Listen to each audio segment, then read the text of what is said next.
भाजपा छत्तीसगढ़ प्रदेश प्रभारी नितिन नवीन व भाजपा प्रदेशाध्यक्ष किरण देव ने राष्ट्रीय अध्यक्ष जेपी नड्डा के सूरजपुर आगमन की तैयारियों का जायजा लिया। भाजपा राष्ट्रीय अध्यक्ष जेपी नड्डा 4 मई को सूरजपुर में सरगुजा लोकसभा क्षेत्र में भाजपा प्रत्याशी चिंतामणि महाराज के पक्ष में चुनावी सभा को संबोधित करेंगे। भाजपा ने स्टेडियम ग्राउंड सूरजपुर में आम सभा को लेकर भव्य तैयारियां प्रारंभ कर दी है। इसी को लेकर एक बड़ा विशाल डोम तैयार किया जा रहा है, जिसमें लगभग 50,000 से अधिक लोगों के बैठने की व्यवस्था की गई है। आम सभा में सूरजपुर जिले के तीनों विधानसभा क्षेत्र में क्रमश प्रतापपुर, भटगांव व प्रेमनगर क्षेत्र से लोगों की भीड़ जुटाने का लक्ष्य रखा गया है। इसे लेकर भाजपा जिला कार्यालय अटल कुंज में आयोजित बैठक को संबोधित करते हुए प्रदेश प्रभारी नितिन नवीन ने कहा कि प्रधानमंत्री मोदी पिछले 10 वर्षों में समाज के सभी वर्गों की चिंता कर रहे हैं। महतारी वंदन योजना से प्रदेश की माता बहनें खुश हैं।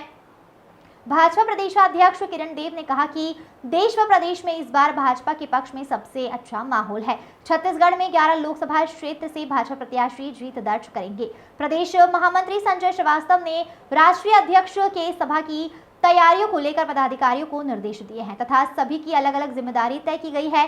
बैठक में कार्यकर्ताओं को 50,000 से अधिक संख्या में लोगों को आम सभा में लाने का लक्ष्य दिया गया है। सुरेंद्र साहू की रिपोर्ट।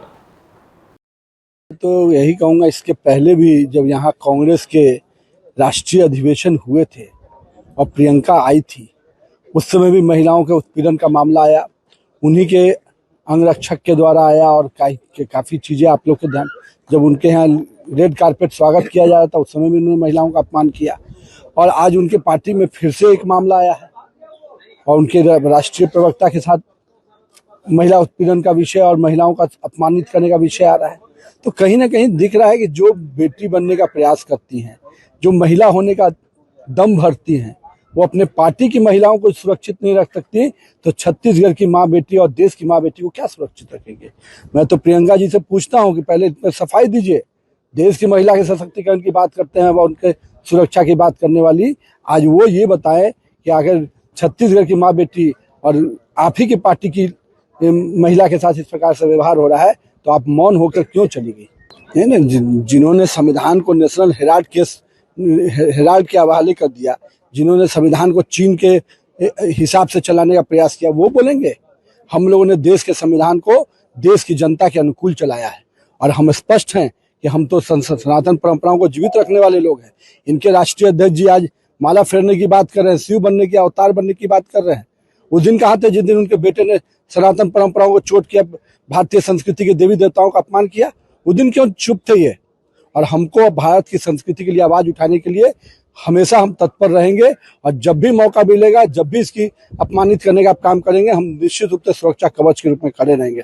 आज राम को हराने की बात करते हैं, यही भूपेश सरकार यहाँ पर जो थी, उनके पिताजी रावण के गुणगान करते थे, तो ये तो खुद अपने आप को रावण वाले मानते हैं।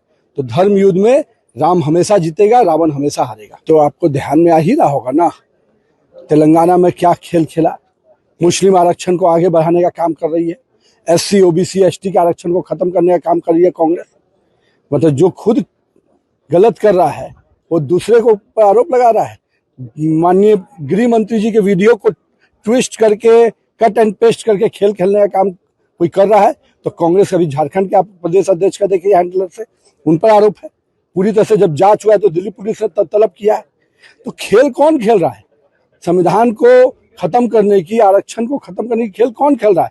हम तो लड़ते रहेंगे जब तक SC OBC ST का आरक्षण से कोई भी खिलवाड़ करोगे, हम मुस्लिम आरक्षण को किसी भी हाल में लागू नहीं होने देंगे। ये भाजपा का संकल्प है।